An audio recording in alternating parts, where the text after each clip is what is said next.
ఓం విశ్వాని దేవ సవితదురితాని పరాసుమా యద్భద్రం తన్న ఆసుమా. ఓం శాంతి శాంతి శాంతి. ఈరోజు భగవద్గీతలో 3వ అధ్యాయము కర్మయోగం మనము పారాయణం చేశాం. ఇందులో 43 శ్లోకాలు ఉన్నాయి. ఇందులో మనం రోజు గాయత్రి మహాయజ్ఞాన్ని చేస్తున్నాం. ఉదయం సాయంత్రం మృత్యుంజయ యజ్ఞాన్ని చేస్తున్నాం. యజ్ఞము ఎందుకు చేయాలి, యజ్ఞము ఎందుకు ఉన్నది, అసలు యజ్ఞం యొక్క రహస్యం ఏమిటి అనేది ఈ 3వ అధ్యాయంలో 8 శ్లోకాలలో మనకు ఉపదేశించబడింది. కనుక మనుషులు ఏది చేయాలన్నా ఎందుకు చేయాలి అని అడుగుతారు. దానివల్ల లాభం ఏమిటి, నష్టం ఏమిటి తెలుసుకొని చేస్తారు. నష్టము జరిగినా బుద్ధిహీనులు అదే పని చేస్తూ పోతారు. బుద్ధిమంతులు మాత్రం లాభాన్ని ఇచ్చే పనులే చేస్తారు. తమకు కానీ ఇతరులకు కానీ ఎవరికైనా మంచిని చేసే పనులే బుద్ధిమంతులు చేస్తారు. బుద్ధిహీనులు తను నష్టపోతూ ఉంటాడు, ఇతరులకు నష్టం కలిగించే పనులు చేస్తూ ఉంటాడు. కాబట్టి యజ్ఞము మనం రోజు ఎందుకు చేస్తున్నామంటే మనకే కాకుండా ఇతర మానవులకే కాకుండా అన్ని జీవులకు, అన్ని లోకాలకు, అన్ని దేవతలకు ఇది మంచిని చేసేది, శక్తిని ఇచ్చేది, లాభాన్ని కలిగించేది కాబట్టి చేస్తున్నాం. దాని గురించి ఇక్కడ మనకు కొన్ని శ్లోకాలు చెప్తున్నాయి. సహ యజ్ఞాః ప్రజాః సృష్ట్వా పురోవాచ ప్రజాపతిః అనేన ప్రసవిష్యత్వం ఏష ఓష్టిష్ట కామధు. అంటే మొట్టమొదలు ఈ ప్రపంచాన్ని, ఈ సృష్టిని చేసిన తర్వాత ప్రజాపతి మానవులకు ఉపదేశించాడు. మానవులంటే మొట్టమొదలు పుట్టింది మహర్షులు పుట్టారు. అత్యంత పవిత్రమైన ఆత్మలన్నమాట. ఆ మహర్షులకు అంతర్వాణిగా భగవంతుడు ఉపదేశించాడు. ఏమని ఉపదేశించాడంటే అనేన ప్రసవిష్యత్వం, ఈ యజ్ఞముతో మీరు ధనవంతులు కండి, ఐశ్వర్యవంతులు కండి అని ఉపదేశించాడు. ఇది ఇష్టకామధుక్కు, అంటే కోరిన కోరికలను తీర్చే కామధేనువు అని బోధించాడు. కనుక మానవులతో పాటు యజ్ఞాన్ని కూడా భగవంతుడు సృష్టించాడు. యజ్ఞం లేకుంటే మనిషి లేడు, మనిషి లేకపోయినా యజ్ఞం అనేది ఉంటుంది. కానీ యజ్ఞం లేకుంటే మనిషి యొక్క ఉన్నతి లేనే లేదు. అంటే ఏదో పశువుల్లాగా, జంతువుల్లాగా మనము బతికితే బతుకుతామేమో, తినడం, సంపాదించుకోవడం, ఇల్లు కట్టుకోవడం, కొన్ని ఇవన్నీ జరిగిపోతాయి లౌకికం. ఇప్పుడు అండమాన్ నికోబార్ దీవుల్లో, ఆఫ్రికాలో కొంతమంది ఆటవికులు ఉన్నారు, ఆదివాసీలు ఆటవికులు అంటారు. వాళ్ళు ఇప్పటికీ కూడా నాగరికతకు దూరంగా ఉంటున్నారు. బట్టలు కట్టుకోరు, కొత్త వాళ్ళు వస్తే వాళ్ళను ఓర్చుకోరు, బాణాలు వేసి చంపేస్తారు, ఇతరులను తమలో కలుపుకోరు, కలవరన్నమాట. అనాగరికమైన ప్రజలు ఇప్పటికీ అండమాన్లో ఉన్నారు. అండమాన్ ఎక్కడుంది? భారతదేశంలోనే ఉన్నాయి అండమాన్ నికోబార్ దీవులు, కేంద్ర పాలిత ప్రాంతాలు అంటారు. భారతదేశం జగద్గురు, శాస్త్రాలు, వేదాలు, ఉపనిషత్తులు పుట్టిన భారతదేశానికి సమీపంలోనే ఉన్న అండమాన్లో ఇటువంటి అనాగరికులు ఉన్నారు, నరమాంస భక్షకులు. ఎందుకు అంటే మరి మనిషి ఈ యజ్ఞ రహస్యం తెలుసుకోకపోవడం వల్ల, నాగరికతకు దూరం కావడం వల్ల, నీచ కర్మలు చేస్తూ పోవడం వల్ల అటువంటివి జరుగుతూ ఉంటాయి. కాబట్టి ఎంతోమంది ఈనాడు ప్రపంచం లోపల అసలు ఈ ఆధ్యాత్మికము, యజ్ఞము, ధ్యానము, భజనలు ఇవి సంబంధం లేకుండా ఎంతోమంది బతుకుతున్నారు. కోట్ల మంది వాళ్ళే ఉన్నారు. ఈ ఆధ్యాత్మికంలో ఉన్న వాళ్ళు చాలా తక్కువ మంది. ఎవరైనా వస్తే కూడా ఏదో కార్యక్రమానికి వస్తారు, కాసేపు ఉంటారు, వెళ్ళిపోయి మళ్ళీ సంసారంలోకి వెళ్ళాల్సిందే వాళ్ళు ఉన్నారు. ఇంకా అసలే రాని వాళ్ళు, ఇక్కడ కానీ ఎక్కడ కానీ రాని వాళ్ళు, వాళ్ళ కోసం అన్నీ ఉన్నాయి. మరి ఏమేమి ఉన్నాయి? క్లబ్బులు, పబ్బులు, బార్లు, హోటళ్ళు, డాబాలు, బండ్లు, ఎన్ని రకాలు ఉన్నాయంటే అన్నీ బయట వాళ్ళకు వస్తున్నాయి అన్నమాట. కనుక ఈ ధార్మిక ఆధ్యాత్మిక స్పృహ లేని వాళ్ళు కోట్ల మంది ఉంటారు. వాళ్ళు చివరికి అత్యంత పతనమైపోతూ ఉంటారు. అందుకోసమే భగవంతుడు ఏం చేశారంటే, ఈ మనుషులను అన్ని జంతువులు పక్షుల్లాగా సృష్టించి వదిలిపెడితే వీడు కూడా ఒక జంతువు అయిపోతాడు. కాబట్టి యజ్ఞాన్ని సృష్టించి ఇచ్చాడు. యజ్ఞాన్ని తీసుకోండి, దీన్ని జాగ్రత్తగా మీరు ఆచరించుకోండి, దీన్ని కాపాడుకోండి, దీన్ని పెంపొందించుకోండి. దీని ద్వారా మీరు మానవత్వాన్ని కలిగి ఉంటారు. మానవత్వాన్ని పెంపొందించుకొని చివరికి దేవతగా కూడా మారుతారు, స్వర్గాన్ని సాధిస్తారు, మోక్షాన్ని కూడా సాధిస్తారని చెప్పారు. ఇప్పుడు ఈ యజ్ఞం అనేది ఒకటి తీసి పారేస్తే మనిషికి జంతువుకి ఏం తేడా లేదండి. అవి తింటాయి, మనం తింటాం.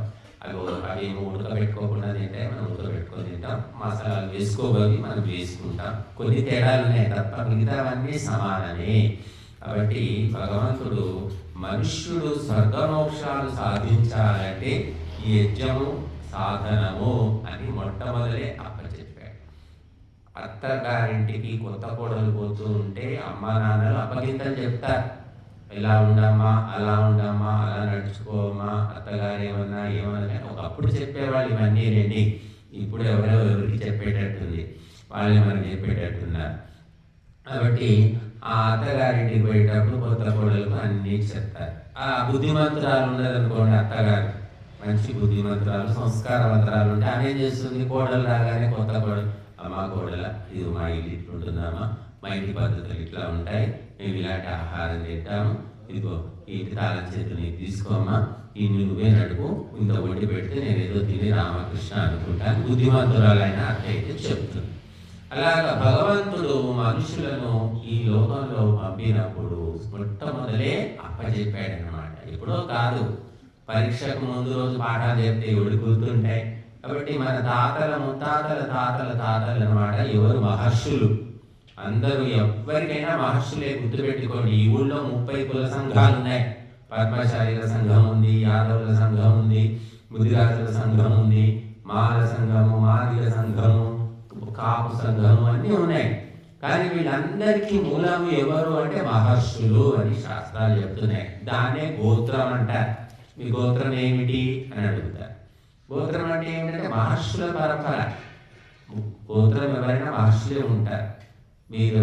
వీళ్ళని మీరేమంటారు, వాల్మీకి మహర్షి మీ గోత్రం. అలా ప్రతి ఒక్కరికి ఉంటుంది. కొంతమంది ఏమైపోయారంటే మద్య మాంసాలు తిని తాగి అని మర్చిపోయారు, వాళ్ళ గోత్రాలు కూడా తెలియదు. కొంతమంది గుర్తు పెట్టుకున్నారు, కొన్ని కులాల వాళ్ళు గుర్తున్నాయి, కొందరు మర్చిపోయారు. కానీ మర్చిపోయినప్పటికీ కూడా అందరికీ గోత్రం అనేది ఉంటుంది. గోత్రం ఏమిటంటే మన తాత ముత్తాతలంతా మహర్షుల పరంపర నుంచి వచ్చారు. మనం ఇట్లా భ్రష్టు పెట్టాం కానీ వాళ్ళు కాదు, అత్యంత ఉత్తములు, పవిత్రులు అన్నమాట. అందుకే వాళ్ళ పేరు చెప్పుకుంటున్నాం మనం. ఆమె నాన్న పేరు ఏంటయ్యా? పూర్వం ఊళ్ళో వచ్చిన వాళ్ళు, కొత్త వాళ్ళు ఉంటే ఎవరింటికి పోతున్నావు, నువ్వు ఎవరు, నీ పేరేంటి, మీ అమ్మ నాన్న ఎవరు అని అడిగేవాడు. ఎందుకంటే దాని ద్వారా తెలుసుకుందామని చెప్పేసి. కానీ ఇప్పుడు ఏమిటంటే అమ్మ నాన్న ఎవరో గొప్పవాళ్ళు, కలెక్టర్లు, డాక్టర్లు, ఇన్స్పెక్టర్లు ఎవరున్నా కూడా వీడు మాత్రం నీచుడు, దుష్టుడు, భ్రష్టుడే తయారవుతున్నాడు. నిన్న మనం చూసాం, మన ఏఎస్ఐ కొడుకు దొంగతనాలు చేస్తున్నాడు. పట్టుకున్నారు, ప్లాన్ వేసి మరి దొంగతనాలు చేస్తున్నాడు, దోపిడీ చేస్తున్నాడు, బెదిరించి డబ్బులు వసూలు చేస్తున్నాడు. ఏఎస్ఐ కొడుకు అంట. కనుక ఒకప్పుడు ఏంటంటే తల్లిదండ్రులు బుద్ధిమంతులైతే సంతానం బుద్ధిమంతులు అనేది ఒక పద్ధతి, లెక్క పత్రం ఉండేది. ఇప్పుడు ఏమీ లేదన్నమాట. తల్లిదండ్రులు బుద్ధిమంతులైనా వీడు స్కూల్కి పోయి, కాలేజీకి పోయి ఏం అలవాట్లు నేర్చుకుంటాడో, ఎట్లా పాడవుతాడో ఎవరికి కూడా తెలియదు అని ఇప్పటి సంగతి లేదు. అలాగా అందరూ కూడా మనం పూజ చేసినప్పుడు కానీ, మరి గుడిలోకి వెళ్ళి మీరు అర్చన చేయిస్తారు, అప్పుడు గోత్రనామాలు చెప్పండి అంటారు. అప్పుడు చెప్తారనమాట గోత్రాలు, నామాలు. కాబట్టి ఎవరికి కూడా దొంగలు, దోపిడీదారులు, హంతకులు లేరండి. మన పూర్వీకులు, మన తాత ముత్తాతలు ఎవరు కూడా లేరు. ఇప్పుడైతే అయ్యారేమో భ్రష్టు బట్టి కానీ. కాబట్టి వీళ్ళంతా మహర్షులు పుట్టారు మొట్టమొదటి. వాళ్ళందరూ కూడా భగవంతుని యొక్క మానస పుత్రులు అత్యంత పవిత్రాత్మలు కాబట్టి వాళ్ళు వేరే సొంత తెలివితేటలేం లేవండి. వాళ్ళు భగవంతుడు ఏది చెప్పాడో అది మెదడులో నింపుకొని ఆ ప్రకారంగా నడుచుకున్నారు. బుద్ధిమంతులైన కొడుకు కూతురు ఏం చేస్తారు, అమ్మ అని చెప్పినట్టే వింటారు, అలా పెంచినట్టే పెరుగుతారు. ఎక్కడికి పోయినా స్కూల్కి పోని కాలేజీకి పోని వాటిలో మార్పు అనేది ఉండదు. వాళ్ళు బుద్ధిమంతులు పవిత్రాత్మలు అంటారు. ఇక అపవిత్రాత్మలు ఉంటారు, వాళ్ళు ఎంత నీతులు చెప్పి ఎంత బుద్ధులు చెప్పి ఎంత సంస్కారంగా పెంచినా వాడు బయటికి పోగానే మొత్తం బుద్ధులు వదుకుని వస్తారు. వాళ్ళు ఎక్కువ ఉన్నారు ఇప్పుడు. కనుక ఆ విధంగా పరమాత్మ యొక్క ఉపదేశాలు ఆదేశాలు మహర్షులకు అంతరాత్మలో అంతర్వాణిగా భగవంతుడు వినిపించాడు. వాళ్ళు పవిత్రాత్మలు కాబట్టి ఆ ప్రకారమే ఆ యజ్ఞాన్ని స్వీకరించి నిరంతరము యజ్ఞయాగాలు చేసుకుంటూ ఉన్నారు. వేరే తెలియదు పాపం, వాళ్ళు వేరే లోకమే తెలియదు. అడవికి పోవడం, కట్టెలు తెచ్చుకోవడం, మూలికలు తెచ్చుకోవడం, ఆవును పెంచుకోవడం. ఆవును పెంచుకోవడం అంటే పెంచేది ఏం లేదు, ఆవును వదిలేస్తే అది అడవిలో పోయి గడ్డి తిని వచ్చేది. వచ్చిన తర్వాత పాలు పిండుకునేవాళ్ళు, తర్వాత నెయ్యి తయారు చేసుకుని హోమం చేసుకునేవాళ్ళు. ఇంతే వాళ్ళ పొద్దునేసి ఇదే పని. ఎచ్చకుండా అలుక్కోవాలి, ముగ్గులు పెట్టుకోవాలి, ఆవు పాలు పితకాలి, తోడేయాలి, అందులో వెన్న తీయాలి, నెయ్యి తీయాలి, యజ్ఞానికి సిద్ధం చేసుకోవాలి, మూలికలు సేకరించుకోవాలి, అది ఆరబెట్టుకోవాలి, పొడి చేసుకోవాలి, యజ్ఞానికి సమిధలన్నీ తెచ్చుకొని ఎండబెట్టుకోవాలి. ఇవే పనులు వాళ్ళకి, ఇంకా వేరే పని ఏం లేదు, వేరే ఆలోచనే లేదు. వాళ్ళు జీవితమే యజ్ఞమయం అన్నమాట. దొంగకి ఏం ఆలోచన ఉంటుంది చెప్పండి మీరు, ఒక తాగుబోతుకి ఏం ఆలోచన ఉంటుంది చెప్పండి. వాడికి ఇదే ఆలోచన, ఈ పూట తాగాను, సాయంత్రానికి ఎట్లా, సాయంత్రానికి ఓడి పోస్తాడు, లేదా నా దగ్గర డబ్బులు ఉన్నాయా లేవా, లేకపోతే ఎక్కడ అప్పు చేయాలి, ఇవే ఆలోచనలు ఉంటాయి తాగుబోతు. దొంగకు అదే ఆలోచన, ఈ రోజు దొంగతనం అయింది, రేపు ఎట్లా, ఎల్లుండి ఎట్లా, ఈ దొంగతనం ఎక్కడ కుదురుతుంది, ఇవే ఆలోచనలు ఉంటాయి. అలాగా బుద్ధిమంతులు మహర్షులకు వేరే ఆలోచనే లేదు. పరమాత్మ యొక్క ప్రియమైనటువంటి సంతానం వాడు. కాబట్టి భగవంతుడు యజ్ఞం చేసుకో నువ్వు అన్నాడు, అంతే. యజ్ఞమే చేసుకోవడం, వేరే పాడు ఆలోచనలు లేవు, పాడు పనులు లేవు, పాడు అలవాట్లు లేవు, ఏమీ లేవు. అప్పుడు సృష్టి ఆదిలో మొట్టమొదలు మన పిల్లలు కూడా అంతే కదండి. పిల్లలు పుట్టిన తర్వాత ఎట్లుంటారు, పవిత్రాత్మలు. ఏమీ లేదు, పాలు తాగి పడుకుని ఉంటాడు. వాడికి కామం లేదు, క్రోధం లేదు, లోభం లేదు, మోహం లేదు, మదం లేదు, మాత్సర్యం లేదు, ఏమీ లేవు. చిన్న పిల్లలు అంటే దేవతలు అంటారు. చిన్న పిల్లలు ఎత్తుకొని అందరూ ముద్దులు పెట్టుకుంటారు, ఆడిస్తారు, సంతోషిస్తారు పిల్లవాడిని ఎత్తుకోవాలంటే. ఎందుకంటే వాడికి ఏమి తెలియదు కాబట్టి. అది 10 ఏళ్ళు వచ్చాక మొద్దు, గాడిద, బుద్ధి లేదు, తెలివి తక్కువ అని తిరుగుతూ ఉంటారు. చిన్నపిల్లలు ఎవరైనా తిట్టారా చూసారా? 6 నెలల పాపను కానీ లేకపోతే 2 ఏళ్ల పిల్లల్ని కానీ ఎవరు తిట్టారు, జాగ్రత్తగా చూసుకుంటారు. వాళ్ళు రాజకుమారులాగా చూసుకుంటారు. ఇంకా పవిత్రమైన బుద్ధి ఉంటుంది. తర్వాత ఏమైంది, కలుషితం. మనుషుల పెంపకం వల్ల కానీ పూర్వజన్మ వాసనల వల్ల కానీ వాడి బుద్ధి కలుషితం అయిపోయి వాడు రంగంతా చూపిస్తూ ఉంటాడు. చిన్నప్పుడు ఎంత ముద్దుగా ఉండేది, ఎంత అంత సంతోషంగా అనిపించేది, ఎంత చక్కగా మాట్లాడేది, ఇట్లా తయారయ్యేది వీడు అని ఆశ్చర్యపోతుంటాం. అవి ఎక్కడి నుంచో రాలేదు, వాడి గత జన్మల యొక్క వాసనలు ఒక్కొక్కటి బయటపడుతుంటాయి అన్నమాట. మనం ఏమనుకుంటే ఇంత చక్కగా వేస్తే ఈ పాడుదలు ఎక్కడి నుంచి వచ్చాయి వీడికి అనుకుంటాం. గత జన్మ వాసనలు. కాబట్టి అలాంటి వాసనలు కూడా అన్ని వాసనలు నిర్మూలనం అయిపోయాయి. శుద్ధమైన పవిత్రమైనటువంటి ఆ హృదయంతో మహర్షులు ఉన్నారు కాబట్టి వాళ్ళు ఆనాడు కేవలం యజ్ఞయాగాదులు, ధ్యానము, తపస్సు, ఇదే పని వాళ్ళకి, ఇంకా వేరే పనే లేదు. అటువంటి ఆ పరంపర నుంచి క్రమంగా చివరికి ఎక్కడికి వచ్చామంటే, మందు లేకుంటే నిద్రపోదు, మాంసం లేకుంటే గడవదు, పేకాట ఉండాల్సిందే, పిచ్చి తిరుగుళ్ళు ఉండాల్సిందే, పిచ్చి వాగులు లేకుంటే అసలే కుదరదు. ఈ రకమైన స్థితి ప్రతి ఊరికి, ప్రతి ఇంటికి, ప్రతి మనిషికి వచ్చింది. మీ తాత తండ్రులంతా మహర్షులయ్యా అని చెప్తే, మహర్షులు అయితే ఇప్పుడు మాకేం వచ్చేది ఉంది, నా ఇష్టం, నువ్వు చెప్పడానికి అని ఇటువంటి పరిస్థితి నడుస్తూ ఉంది. కాబట్టి యజ్ఞం అనేది ఎందుకు అంటే నిన్ను నువ్వు ఉద్ధరించుకుంటూ స్వర్గమోక్షాలు సాధించడానికి. కాబట్టి యజ్ఞం చేస్తే మనకు మంచి జరుగుతుంది, మనం ముందుకు వెళ్తాం, ఆత్మోన్నత అనేది కలుగుతుంది. తన పొట్టకు తాను తినేది ఏంటంటే పశువు, జంతువు, మృగము, పక్షి, క్రిమి, కీటకము. చూడండి వాటిని మీరు గమనించండి, లేవగానే తింటూనే ఉంటాయి. పక్క జంతువు తినదా, పక్క పశువు తినదా అని ఏముండదు. వాటికి తినడమే తినడం, నవ్వడమే నవ్వడం, తర్వాత మళ్ళీ నెమరు వేస్తూ ఉంటాయి. మనిషి అలా ఉండదు కదా, పొద్దులు లేవగానే తింటారు ఎవడైనా? ఉన్నారేమో అట్లా తినేవాళ్ళు తెలియదు. కొందరు మొహం కడగకుండానే టీ కాఫీ తాగేవాళ్ళు తయారయ్యారు. అదంతా కూడా ఒక సంప్రదాయం అనుకుంటున్నారు. అలాగా కొంతమందికి పొద్దున్న లేస్తే ఇదే తిండి గోల ఉంటుంది. కొంతమంది పొద్దున్న లేవాలి, స్నానం చేసుకొని ధ్యానం చేసుకోవాలి, పూజ. ఏంది ఊరికి తిండి గోల? ధ్యానం చేసుకొనియో చదువుకోనియో కాదు, ఊరికి పొద్దున తిండి ఏం తిండిరా అని కొంతమంది అంటారు పెద్దవాళ్ళు. కొంతమంది పిల్లలకి ఏంటి పొద్దున లేవగానే తిండి ఏదో తిందాం అని. తింటే తిందాంలే, తిన్నప్పుడు తిందాంలే అని కొందరికి ఉంటుంది. కనుక ఈ రకంగా ఈ తిండి మీద వ్యామోహము అందరికీ ఉండాలని లేదండి. కొంతమందికి ఎన్ని రకాల వంటలు పెట్టినా వాడు ఎన్ని తినాలో అంతే తింటాడు. కొంతమంది ఏమి లేకపోయినా అది లేదు, ఇది లేదు, ఇది ఉంటే బాగుండే, అది ఉంటే బాగుండే, అది తినాలి, ఇది తినాలి. పంజాబీ వంటలు ఎలా ఉంటాయి, తమిళనాడు వంటలు ఎలా ఉంటాయో, మరి నార్త్ వాళ్ళ బీహార్ వంటలు ఎట్లుంటాయి, చైనీస్ వంటలు ఎట్లుంటాయి, రకరకాల వంటలు ఎలా ఉంటాయి, రుచులు చూడాలి అని కొంతమంది కొట్టుమిట్టాడుతూ ఉంటారు.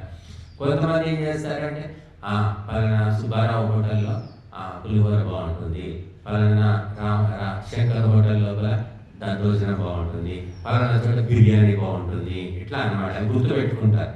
అలా కొంతమంది ఇవే అనమాట జీవితం అంతా ఇవే. నేను చూస్తుంటా చాలా మందికి ఈ సంసారాలు ఉంటారు కదా, పెళ్ళిళ్ళు పేరెంటాలు కలుసుకుంటూ ఉంటారు.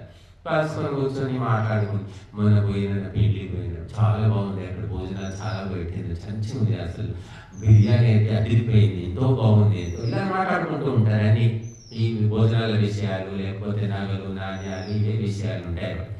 పలానా చోట యజ్ఞం చేస్తే యజ్ఞానికి వెళ్ళాము, సత్సంగం జరిగింది, స్వామీజీ మంచి మాట చెప్పారు, నువ్వు కూడా రా అని చెప్తే నీకు పిచ్చి పట్టింది. ఎప్పుడు చూసినా పిచ్చిదాలుగా చెప్తుంటావేది, యజ్ఞాలు, హోమాలు, మఠాలు, ఆశ్రమాలు, స్వామి ఇదేనా నీకు బతకట, వేరే పని లేదా నీకు అని ఎవరైనా చెప్తే వాళ్ళ మీద ఇవ్వబడతారు. అటువంటి వాతావరణం ఈనాడు ఉంది. ఎందుకంటే మనం చరిత్రను మర్చిపోయాము, మన పరంపర మర్చిపోయాము, అసలు భగవంతుడు ఉన్నాడో లేడో అన్నట్టు అయిపోయింది. పార్టీలే ముఖ్యమో, ముఖ్యమంత్రులే ముఖ్యమో, మనకు ప్రభుత్వాలే ముఖ్యమో, భగవంతుడు అవసరం లేదు, ధర్మం అవసరం లేదు, ఏది అవసరం లేదు. అలాంటి భయంకరమైన పతనంలో హిందువులు ఉన్నారు, వేరే వాళ్ళు కాదు, హిందువులు మాత్రమే ఉన్నారు. తినడము, బతకడం, ఎలాగో అలా బతకాలి, ఏదో ఒకటి తినాలి, ఇంతకు మించి లేదు. కాబట్టి మన మహర్షుల పరంపర అనే సంగతే మర్చిపోయారు. కాపులకు, కమ్మలకు, రెడ్లకు అందరికీ మహర్షులే ఉన్నారు. గోత్రం మహర్షులు లేకుండా ఎవ్వరు లేరు భారతదేశంలో. విదేశాల్లో ఏమయ్యారంటే విదేశీయులకు కూడా మహర్షులే మూలము.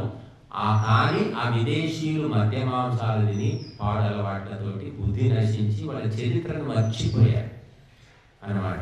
కాబట్టి అందరికీ మహర్షులే మూలం కనుక మొట్టమొదటి భగవంతుడు యజ్ఞాన్ని మనకు ఇచ్చాడు. యజ్ఞం అనే మహాయంత్రం ఇది. ఇది ఏమిటి అంటే కామధుక్కు, ఇష్ట కామధుక్కు, నువ్వు కోరిన కోరికలను తీర్చే కామధేనువు. స్వర్గంలో కామధేను ఉంటుంది, ఏది అడిగితే అది ఇస్తుంది అని విన్నాం చాలా మంది. మరి ఈ కామధేను యజ్ఞం ఏమిస్తుంది?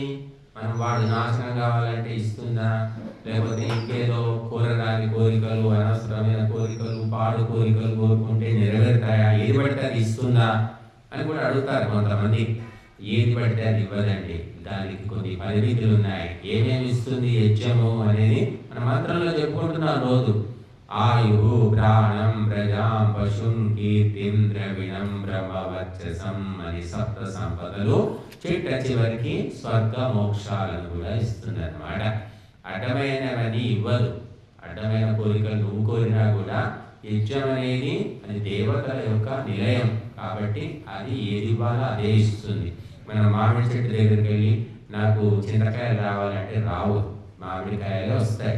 కాబట్టి యజ్ఞాన్ని దగ్గరికి మనం వెళ్ళి యజ్ఞాన్ని ఆచరించినప్పుడు ఏం కోరుకోవాలంటే ఆయువు, ప్రాణము, ఉత్తమ సంతానము, కీర్తి, ప్రతిష్ట, తర్వాత ధనము, తర్వాత బ్రహ్మవర్చస్సు, తర్వాత బుద్ధి, ఇటువంటివన్నీ కోరుకోవాలి. అటువంటివి కోరకపోయినా యజ్ఞం వల్ల మనకు కలుగుతాయి. నీకు అనుమానం ఉంటే కోరుకో. కాబట్టి ఈ రకంగా పరమాత్మ యజ్ఞం అనే ఒక మహాయంత్రాన్ని సృష్టించి మానవుల చేతిలో పెట్టాడు. దీనితోటి మీరు ఐశ్వర్యవంతులు కండి అంటున్నాడు.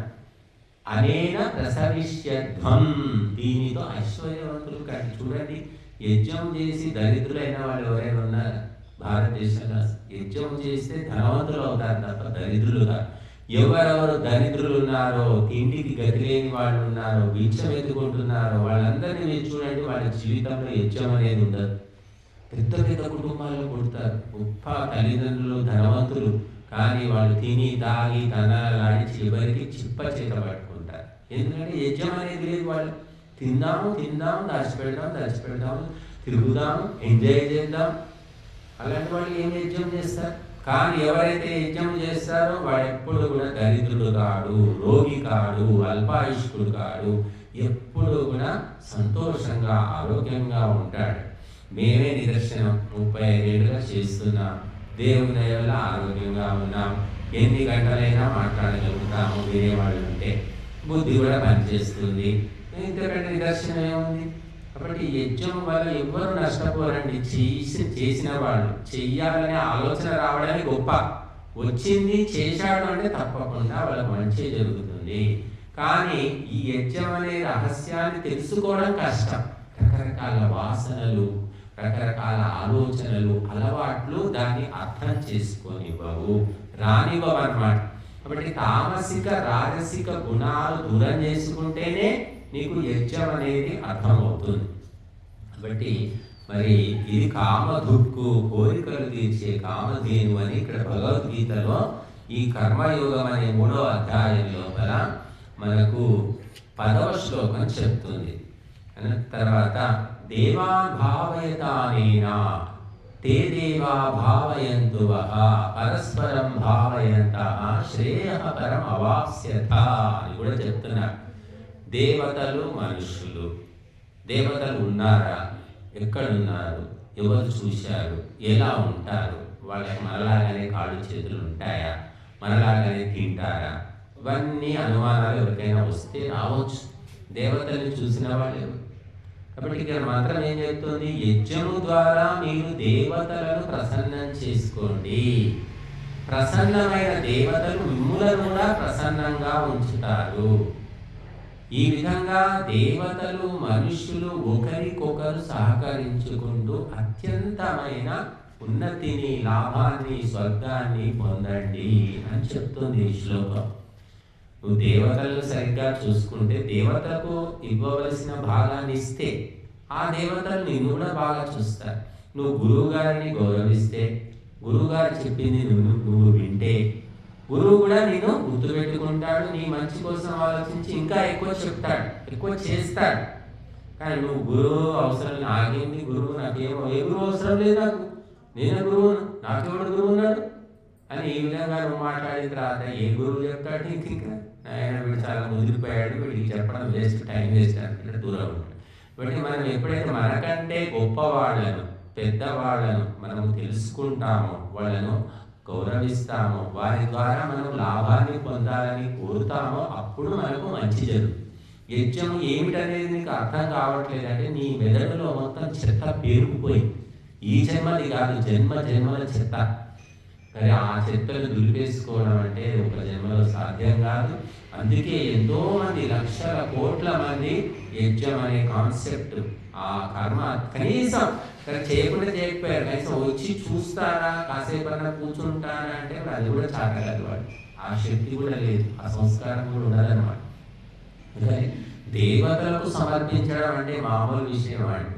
సాటి మనిషికి అన్నం పెట్టాలంటే ఆలోచిస్తున్నారు, సొంత తల్లిదండ్రులకి తిండి పెట్టలేకపోతున్నారు. ఇక్కడ మనం స్వయంగా మంత్రపూర్వకంగా దేవతలకు సమర్పిస్తున్నాం. అగ్నిలో ఎక్కడికి పోతున్నాయి ఆహుతులన్నీ? ఎవరింటికి పోతున్నాయి? ఏ కులానికి పోతున్నాయి? ఏ ప్రాంతానికి పోతున్నాయి? ఏ ఊరికి పోతున్నాయి? అంటే ప్రపంచమంతా వ్యాపిస్తున్నాయి. ఈ ఆహుతులన్నీ కూడా సమస్త దేవతలకు చేరుతున్నాయి. ఎంత గొప్ప ఆలోచన చూడండి. మనకేమొచ్చింది, మిగిలింది, రోజు స్వాహ స్వాహ అంటున్నాం గంటన్నర కూర్చొని. ఏమైనా మిగులుతున్నాయంటే ఉన్నవన్నీ సమర్పిస్తున్నాం, అందులో బూడిద అయిపోతున్నాయి. బూడిద తీసి మొహానికి రుద్దుకోవాలి. అంతకు మించి ఇంకేం కనబడేదైతే అంతే కదా. చివరకు ప్రత్యక్షంగా ఎప్పుడో ఏదో వస్తుందట, ఏదో ఇస్తారట అంటే ఎవరు ఇస్తారు, ఎవరు గ్యారంటీ? ఇస్తుందా రాదా ఎవరికి తెలుసు? చెప్తారు స్వామీజీ వాళ్ళకే పని అని చెప్తారు. ఇచ్చింది వచ్చింది ఎవరు చూశారు, ఎవరు చేశారు, ఇలాంటి ఆలోచనలు కూడా వస్తాయి, సామాన్యులకు వస్తూ ఉంటాయి. కానీ ఎవరైతే ధర్మ మార్గమైన యజ్ఞాన్ని ఆచరిస్తూ ఉంటారు వాడికి తెలుసు ఎలా వచ్చింది, ఎందువల్ల వచ్చింది, ఇది నా తెలివితో కాదు, యజ్ఞం వల్లనే నాకు ఈ అనుగ్రహం కలిగింది, లాభం కలిగింది అని తెలుసుకుంటాడు. పట్టుకొని ఉన్న వ్యక్తి ఏదో వచ్చేసి 10 నిమిషాలు కూర్చొని పోయిన వ్యక్తికి ఏం తెలుస్తుంది? రోజు తప్పనిసరిగా పాఠశాలకు పోయి పాఠం వినేవాడికి తెలుసు. పరీక్షలో ఏ ప్రశ్న అడిగితే ఏం జవాబు రాయాలో వాడికి తెలుస్తుంది. నువ్వు ఎప్పుడో 3 నెలలకు 2 నెలలకు ఒకసారి స్కూల్కి పోయి అసలు లేదా పోయినా కూడా అక్కడ వేరే వయసులో పండుకున్న వాడికి పరీక్ష తెలియదు, అందులో ప్రశ్నలకు జవాబులు తెలియదు. ఇప్పుడు ఎవరైతే శ్రద్ధాసక్తులతో యజ్ఞాన్ని సేవిస్తారో వాళ్ళు మాత్రం తప్పకుండా తెలుసుకుంటారు. యజ్ఞం వల్ల ఏ లాభాలు కలుగుతున్నాయో వాడు తెలిసిపోతూనే ఉంటుంది. కాబట్టి మనము దేవతలను యజ్ఞం ద్వారా ప్రసన్నం చేసుకోవాలి. యజ్ఞం చేయకపోతే దేవతలు కుపితమవుతారు, అప్రసన్నమవుతారు. అప్పుడు ఏమవుతుంది అంటే సామూహికమైనటువంటి సంకటాలు వస్తాయి, దోషాలు వస్తాయి, బాధలు వస్తాయి, వ్యక్తిగతంగా వస్తాయి. 2 రకాలుగా జరుగుతాయి. సామూహిక బాధలు అంటే ఏమిటంటే ఊరంతా యజ్ఞము లేదు, దానము లేదు, సేవ లేదు, ఏది లేదు, దేవతలకి సమర్పించలేదు అనుకోండి, అంత వర్షాలే పడవు, అందరూ బాధపడాలి, భూకంపం వస్తుంది, అంటు రోగాలు వస్తాయి, లేకపోతే మరి రకరకాలైనటువంటి ఉపద్రవాలు, దుర్భిక్షం అంటారు, కరువు వస్తుంది. ఇవన్నీ వచ్చినప్పుడు ఏమిటంటే అందరూ బాధపడాల్సిందే. ఎవరో బుద్ధిమంతుడు ఈ యజ్ఞము చేసుకున్న వాడికి మాత్రం అది అంటదండి, గుర్తుపెట్టుకోండి. 100 మంది 1000 మందిలో యాక్సిడెంట్ అవుతుంది, బస్సులో 70 మంది ఉన్నారు, అందరూ చేస్తారు, ఒకడు బతుకుతాడు. మన బతికారు చూశారు కదా మీరు. ఏది మక్కా మదీనా పోయిన తర్వాత బస్సు అర్ధరాత్రి తగలబడింది, 45 మంది చచ్చిపోయారు, అంతా కాలిపోయారు. మన హైదరాబాద్ నుంచే పోయారు. ఒక్కడు మాత్రం దూకేసి బతుకు బయటపడ్డాడు, ఒకే ఒక వ్యక్తి. కాబట్టి నువ్వు నిజంగా ధర్మాన్ని పుణ్యాన్ని ఆచరిస్తే నీకు రక్షణ తప్పకుండా ఉంటుంది. 1000 మందిలో 1,000,000 మందిలో ఉన్నా సరే నిన్ను ఆ ధర్మము కాపాడి బయట పడేస్తుంది. కానీ నువ్వు గుంపులో గోవింద గొర్రెల మంద, వాడు యజ్ఞం చేయలేదు, వీడు యజ్ఞం చేయలేదు, వాడు తింటున్నాడు, వీడు తాగుతున్నాడు, నేనెందుకు తినొద్దు, ఇలాంటి ఆలోచన చేసిన వాడికి ఎందుకు రక్షణ దొరుకుతుంది? నువ్వు గుంపులో కలుస్తున్నావు, కలువు. కానీ సమయం వచ్చినప్పుడు భగవంతుడు ఏ విధంగా గుద్దాలో వీపు మీద అలా గుద్దేస్తాడు. మళ్ళీ తట్టుకోలేము, కోలుకోలేము అన్నమాట. బట్ ఈ మందిని చూసి మోసపోకుండా ధర్మాన్ని తెలుసుకొని ధర్మాన్ని ఆచరించుకోవాలి. మనం ఎవరు రాని రాకపోతే, కొంతమంది పిల్లలు స్కూల్కే రారు, తిరుగుతూ ఉంటారు, సినిమాలకు, షికార్లకు. చివరికి ఏమవుతుంది, వాళ్ళకి పరీక్ష రోజు తెల్లమొహం వేస్తారు. రేపు రాయడానికి ఏమీ తెలియదు, ప్రశ్నలే రాసుకుంటూ కూర్చుంటాడు, జవాబు రాయడానికి తెలియదు కదా. అంటే మనం ఎప్పుడు సామాన్య మనుషులను చూసి మోసపోకుండా ధర్మానికి మూలమైనటువంటి యజ్ఞాన్ని మనం తప్పకుండా ఆచరించాలి. ఆచరించడం చాటగాలు, డబ్బులు లేవండి, ఇవన్నీ సమీకి అవి తేలేము, మా పరిస్థితి. కానీ వచ్చి కూర్చోడానికి కనీసం కూర్చున్నా కూడా పుణ్యమే, కూర్చున్నా కూడా బుద్ధిశుద్ధి అవుతుంది. కానీ అది కూడా చాటగాదనమాట. కానీ రాజకీయ నాయకుల వెంట, పార్టీల వెంట తిరగమంటే గుంపులు తిరుగుతూ ఉంటారు మనుషులు. మనము అందరూ ఆలోచించండి, మనం కష్టపడి సంపాదించిన సొమ్మే మనం తినలేము. ఒక రోజు వస్తుంది మనం తినలేము, 3 పూటలు తినేది పోయి 1 పూటకు వస్తుంది. ఆ 1 పూట కూడా అరగక ఏదో గంజో, జావనో, గ్లూకోజో తాగాల్సి వస్తుంది. ఎవడో ఇచ్చిన సొమ్ములు, ఎక్కడి డబ్బో తెలియదు, పాపిష్టి డబ్బు మనకు ఇముడుతుందా, మనకు అరుగుతుందా, మనం భోగించగలుగుతామా ఎవరు ఆలోచించట్లేదు. డబ్బులు ఇచ్చేసి తిరుగుతూ ఉన్నారు, ఎవరు డబ్బులు ఇస్తే ఆ పార్టీ, అంతే. కాబట్టి మనము నీతిగా, నియమంగా, పద్ధతిగా సంపాదించుకున్న డబ్బు కూడా అనుభవిస్తామో లేదో మనకి గ్యారంటీ లేదు. ఎవ్వరికి మోసం చేయలేదు, కష్టపడి చెమటోడ్చి సంపాదించుకున్నంత మాత్రాన వాడు కూడా అనుభవిస్తాడంటే చెప్పాలి. కాబట్టి మనము యజ్ఞాన్ని ఎప్పుడూ కూడా వదిలిపెట్టకూడదు అన్నారు. భారతదేశంలో నిరంతరము యజ్ఞయాగాలు చేసేవాళ్ళు వీళ్ళంతా రాజులు, మహారాజులు, చక్రవర్తులు, జమీందారులు, ధనవంతులు అందరూ చేసేవాళ్ళు. చూడండి, మహాభారతం తిరిగేయండి, రామాయణం తిరిగేయండి, మొత్తం యజ్ఞం తప్ప మీకు వేరే ఏది కనబడదు. ధర్మరాజు రాజసూయం చేశాడు, అశ్వమేధయాగం చేశాడు. మరి శ్రీకృష్ణుడు కూడా, శ్రీరాముడు కూడా అశ్వమేధయాగం చేశాడు. మరి ఎన్నో గొప్ప గొప్ప యజ్ఞాలు చేశారు వాళ్ళు. మరి మనం ఏం చేస్తున్నారు? మన మంత్రులు ఉన్నారు, ఎమ్మెల్యేలు ఉన్నారు, ఎంపీలు ఉన్నారు, ఏం చేస్తున్నారంటే తినడం, తాగడం అంతే తప్ప వాళ్ళు ఎవరు యజ్ఞయాగాలు చేసినట్టు మనం చూడం. ఒక్క కేసీఆర్ గారు ఏదో చేశారు, చండీ హోమాలని చేశారు, 3 ఏళ్ళు 4 ఏళ్ళు 3-4 సార్లు చేసినట్టున్నారు ఆయన తప్ప. మరి ఆయన ఎందుకు చేశాడో, ఆయన ఉద్దేశం ఏంటో మనకు తెలియదు. కానీ మిగతా వాళ్ళు కనీసం అలా కూడా చేసిన వాళ్ళు ఎవరు మనకు కనిపించడం లేదు. కాబట్టి యజ్ఞయాగాలు మన యొక్క పరంపర, మన యొక్క పూర్వీకుల నుంచి మనకు వచ్చినటువంటి ఆస్తి ఇది. పూర్వీకుల ఆస్తి ఎవడు వదులుకుంటారు. మన తాతల నుంచి ఏదో 5 ఎకరాల భూమి వచ్చింది, ఏం భూమి అయ్యా, మొత్తం రాళ్ళు రప్పలు అదంతా సరిగ్గా పంట కూడా పండదు అని వదిలేసుకోడు, అది కూడా అట్టి పెట్టుకుంటాడు. ఏమో ఎప్పుడైనా ఉపయోగపడుతుంది, కొద్దిగా వచ్చింది, తాతల నుంచి వచ్చింది, ఎందుకు పోగొట్టుకోవాలని కొంతమంది దాచిపెట్టుకుంటారు. వేసుకుంటే కూడా ఎంతో కొంత డబ్బులు వస్తాయి. ఇట్లా మనకు మహర్షుల నుంచి పరంపరగా ఈ యజ్ఞం అనేది వచ్చింది. దీన్ని తెలిసినవాడు లేడు, చెప్పేవాడు లేడు, చేసేవాడు లేడు, చూసేవాడు లేడు అన్నట్టుంది పరిస్థితి నాడు. ఇది ఏమిటంటే విదేశీ దుష్ప్రభావం.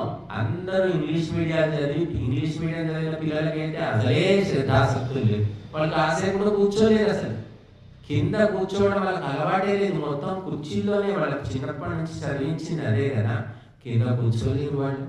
కాబట్టి యజ్ఞయాగాలు అసలే తెలియదు. రాముడు, కృష్ణుడు, శివుడు, హనుమంతుడు అంటే వాళ్ళకి తెలియదు. మొత్తం చదువులే తప్ప మరొకటి లేదు.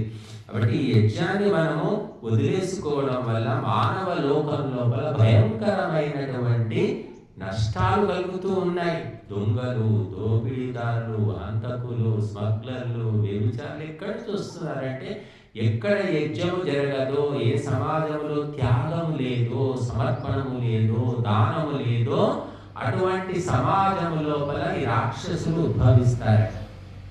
రాక్షసులు ఎక్కడి నుంచి వస్తారంటే, మనం మంచి కర్మలు చేయకుంటే ఉండేది పాడు కర్మలు. ఇప్పుడు రాక్షసులు ఉద్భవించి పీడించి చంపుతారు. నువ్వు ధర్మకార్యాలు చేసుకో, ఏ రాక్షసులు కూడా నీ దగ్గరికి రాలేదు. నేను ముట్టుకోవాలన్నా చూడాలన్నా కూడా భయపడతారన్నమాట. కాబట్టి దేవతలను ప్రసన్నం చేసుకో. దీని ద్వారా దేవతలు నీకు ఎప్పుడూ మార్గదర్శనం చేస్తారు. చాలా మందికి బయట తిరుగుతుంటాం, మేము ఎన్నోసార్లు ఈ వాహనాలు ఎక్కాము, ఎక్కడెక్కడికి పోయాము, ఎన్నోసార్లు కింద పడ్డాము, బండి మీద నుంచి కింద పడ్డాము, క్యాబ్ యాక్సిడెంట్ అయింది, ఏమి వెంట్రుకంతా కూడా ఏమి తగలేదు. 3 సార్లు 4 సార్లు బాత్రూంలో జారిపడ్డాను, ధవేమని పడ్డాను. అసలు ఏ నడుమో చెయ్యో కాలో ఇరాల్సింది, ఏమి కాలేదు. ఎందుకు అంటే దేవతలు నీ వెన్నంటి ఉంటారు, నీకు బాడీ గార్డులాగా ఉంటారు, రక్షక భటులాగా ఉంటారు. నువ్వు ధర్మకార్యాలు చేస్తూ పో, సహకరించు, నీకెంత వీలైతే అంత చెయ్యి. ఉన్నదంతా అనుకొని పెట్టమని కాదు. సంసారము మన కొడుకు, కూతురు, వాళ్ళకి ఏది ఇవ్వాలి అది ఉన్నంతలో చెయ్యి. శ్రద్ధాసక్తులు ముఖ్యం. నువ్వు ఏమిస్తావనేది కాదు, నువ్వు వచ్చి కనీసం పాల్గొంటున్నావా, సేవ చేస్తున్నావా, నీ వంతు చేయగలిగేది ఏం చేయట్లేదు. చేయగలిగేది చేస్తే అది కూడా ఎంతో పుణ్యము.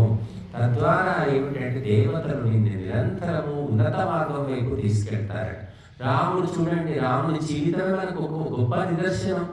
అయోధ్య సింహాసనం అధిష్ఠించవలసిన వాడు పట్టాభిషేకం కావాలి, కాదు అడవికి పో అని చిన్నమ్మ పో అంటే, అయ్యో నేను అడవికి ఎందుకు పోతాను, నాకేం ఈ గతి పట్టింది, నేను ఎందుకు పోవాలి అని ఏమి ఒక్క మాట కూడా అనలేదు రాముడు.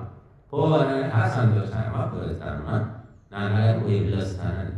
వాళ్ళు ఆశ్చర్యపోయారు, తండ్రి అయితే ఆశ్చర్యపోయాడు, ఇంక అడిగి పోమంటే సంతోషంగా పోతున్నాడు అని చెప్పేసి.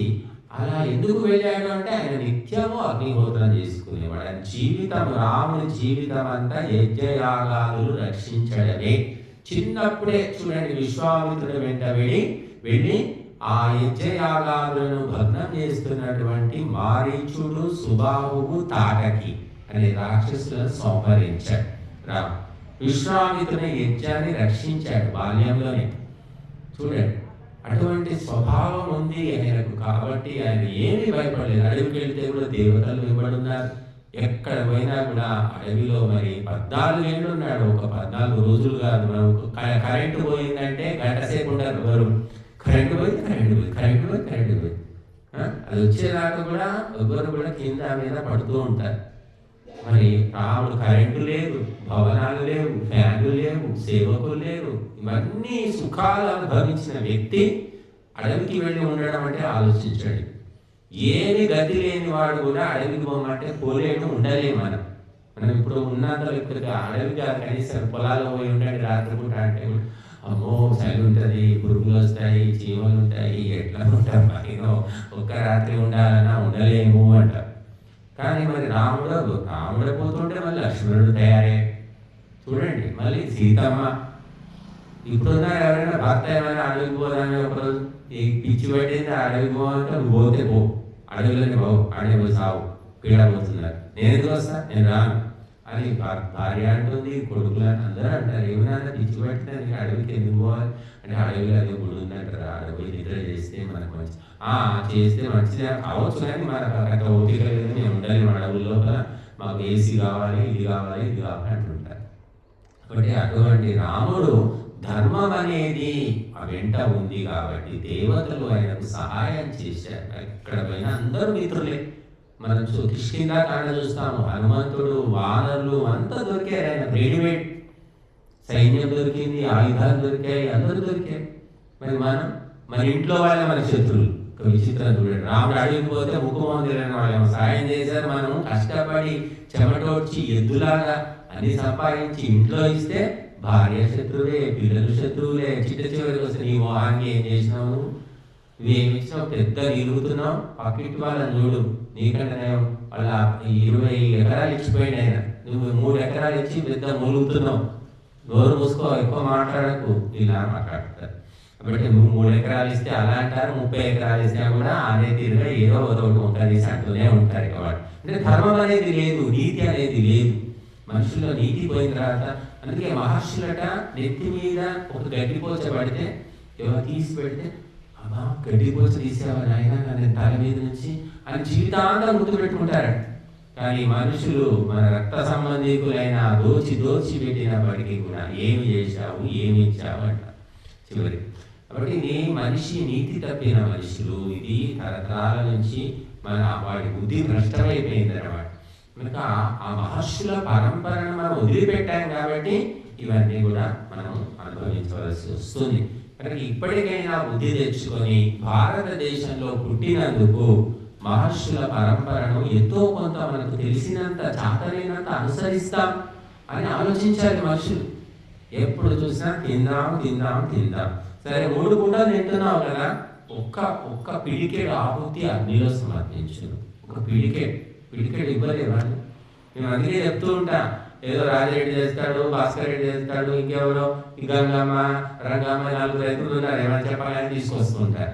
మరి మిగతా వాళ్ళకి పుణ్యం ఎట్లా వస్తుంది, వాళ్ళ బుద్ధి ఎలా శుద్ధి కావాలి అంటే వాళ్ళకే చెప్తుంటా, కొబ్బరికాయ తేండి, కొబ్బరి తేండి, నువ్వులు తేండి, నవధాన్యాలు తీసుకురండమ్మా అంటుంటా. ఎందుకంటే తీసుకురా 4 సార్లు చెప్తే విని కాస్త ప్రేరణ కలిగి ఒక్కసారైనా తెగపోతారా, వాళ్ళు ఒక మార్పు అనేది కలగాలని చెప్తూ ఉంటాం. చెప్పకపోయినా భగవంతుడు పంపిస్తూనే ఉంటాడు ఎవరి ద్వారా ఒకరి ద్వారా. కాబట్టి మనము మార్పు తెచ్చుకోవాలి. వచ్చాం, విన్నాం, కూర్చున్నాం, పోయాం అంటే కాదు. నీలో ఏ మార్పు వచ్చింది, నీ బుద్ధిలో ఏ మార్పు వచ్చింది, నీ అలవాట్లలో ఏ మార్పు వచ్చింది అనేది చాలా ముఖ్యమైనటువంటిది. ఆ మార్పే నీ జీవితాన్ని శాసిస్తుంది. కాబట్టి యజ్ఞము ద్వారా దేవతలను ప్రసన్నం చేసుకోండి అని చెప్తూ ఉన్నారు. అంటే ఆ దేవతలు కనిపించరు. దేవతలు అంటే ఎవరు అంటే 33 దేవతలు ఉన్నారట. మనం మొత్తము వేదాలు చెప్పిన దేవతలు 33. 33 దేవాః. ఎవరంటే అష్టవసువులు, 11 రుద్రులు, 12 ఆదిత్యులు, తర్వాత ఇంద్రుడు అంటే విద్యుత్తు, ఇది యజ్ఞము అంటే ప్రజాపతి. ఈ 33 దేవతలకు అధిపతి ఎవరు అంటే పరమాత్మ. కాబట్టి ఆ దేవదేవుడు అంటారు పరమాత్మ. కనుక ఈ 33 దేవతలు ప్రసన్నమవుతారు. కాబట్టి యజ్ఞంలో మనం కూర్చోండి, మీరు ఊరికే పక్కన కూర్చున్నా కూడా రిలీఫ్ అనిపిస్తుంది. ఏమి మీరు తీసుకురాకపోండి, ఏ మంత్రం రాకపోయినా సరే ఊరికే అలా అటెండెన్స్ అలా కూర్చోవడం, హాజరు ఇవ్వడం అన్నమాట. హాజరు ఇస్తే కూడా మనకి ఏదో ఒక ప్రశాంతత అనేది అనిపిస్తుంది. ఎందుకంటే ఎంతో ఉత్తమ ద్రవ్యాలు సమర్పిస్తున్నాము, మంత్రాలు చదువుతున్నాము, ఆవునేయి పోస్తున్నాము, మూలికలు వేస్తున్నాము, అవన్నీ సన్నిధులు వేస్తున్నాము. ఇవన్నీ లోక కళ్యాణం కోసం చేస్తున్నాం. ఇక్కడ ఏదో నేను ఒక్కడే బాగుపడాలి, అందరూ నాశనం కావాలని చేయట్లేదండి. ఇక్కడ అందరూ బాగుండాలి అని మంత్రాలు చెప్తున్నాయి. నీ మనసులో లేదు నేను ఒక్కడే బాగుపడాలని నీ మనసులో ఉంది, కానీ మంత్రాలు ఏం చెప్తున్నాయి? అందరూ బాగుపడాలి, అన్ని జీవులు బాగుండాలి అని మంత్రాలు చెప్తున్నాయి. కాబట్టి కొన్ని రోజులకు ఏమవుతుంది, మనసు కూడా మారిపోతుంది. అయ్యో నేను ఒక్కడే బాగుండాలని కోరుతున్నానంటే ఇచ్చి అందరూ బాగుంటే మంచిదే కదా, నీ మనసులోనే ఆ మార్పు వచ్చేస్తుంది అన్నమాట.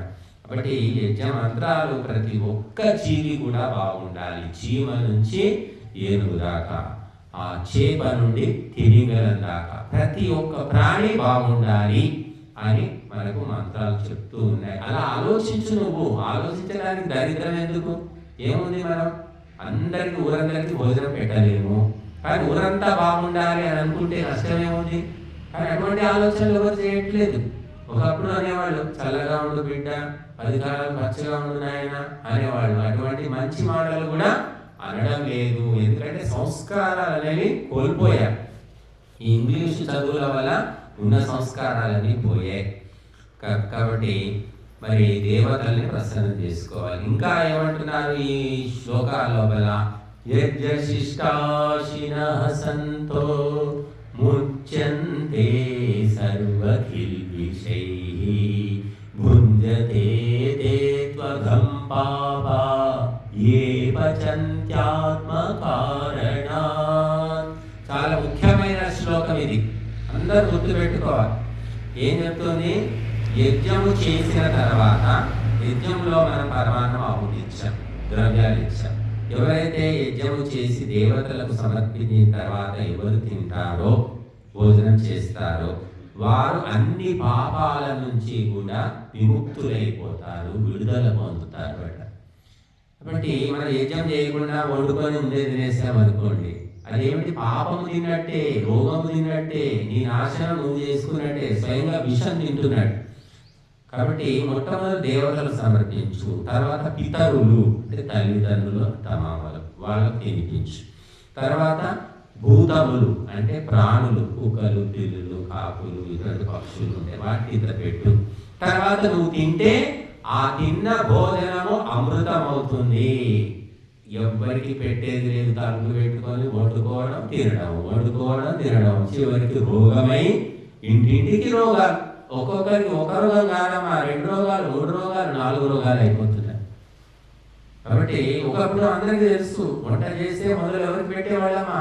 50 ఏళ్ల కింద చెప్పండి, మీరు అంతా చూశారు కదా. కట్టెల పైన వండిన తర్వాత వంట తీసి ఉడకగానే అన్నం తీసి కట్టెల పొయ్యిలో వేసేవాళ్ళు. మొట్టమొదటి అగ్నిదేవుడికి సమర్పించేవాడు.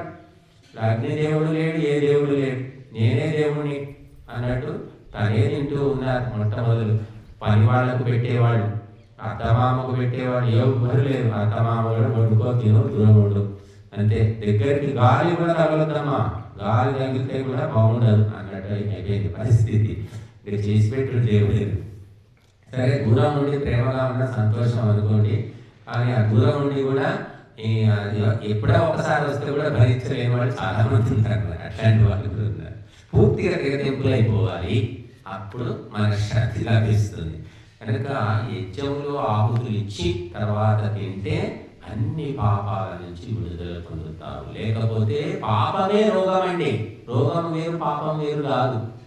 మీరు అందుకోసం ఏం చెప్పారు? ఏదైనా రోగం వచ్చింది అనుకోండి, లంఘనం పరమౌషధం అన్నారు. ఉపవాసం ఉండు, రోగం తగ్గిపోతుంది అంటే ఆయుర్వేదం చెప్తుంది. మనకి ఏదైనా రోగం వచ్చిందంటే తినడం, తిండి మొత్తం ఆనేసారు. నీళ్లు తాగు, పాలు తాగు, లేకపోతే మజ్జిగ తాగు, పళ్ళరసం తాగు, ఉపవాసం ఉండు, 3 రోజులు ఉండు. ఏ మందు వాడకపోయినా ఎవరైతే నిరాహారం ఉంటారో రోగం ఆటోమేటిక్గా తగ్గిపోతుంది. ఎందుకంటే రోగానికి మూలము ఆహారమే. ఆహారం బరువు ఎప్పుడైతే తగ్గించావో శరీరము తనను తాను బాగు చేసుకుంటుంది. ఎవరు వచ్చి బాగు చేస్తారు వాళ్ళు. కనుక బరువు ఎక్కువైన కొద్దీ కూడా ఆ శరీరం మొరాయిస్తుంది అనమాట, ముందుకు నడవదు. కాబట్టి నువ్వు బరువు తగ్గించు. అందుకే లంఘనం పరమౌషధం అన్నారు. పూర్వమేమో లంఘనం పెట్టేవాడు, అంటే ఉపవాసం ఉండరా, తినకు అని చెప్పేవాడు. జ్వరం వస్తే తినదు. ఇప్పుడు జ్వరం వస్తే ఇడ్లీలు కావాలి, చట్నీ కావాలి, దోశలు కావాలి. చాలా మంది చూసి జ్వరం వచ్చిందని అన్న తినబుద్ధి ఇడ్లీలు తీసుకురాడు.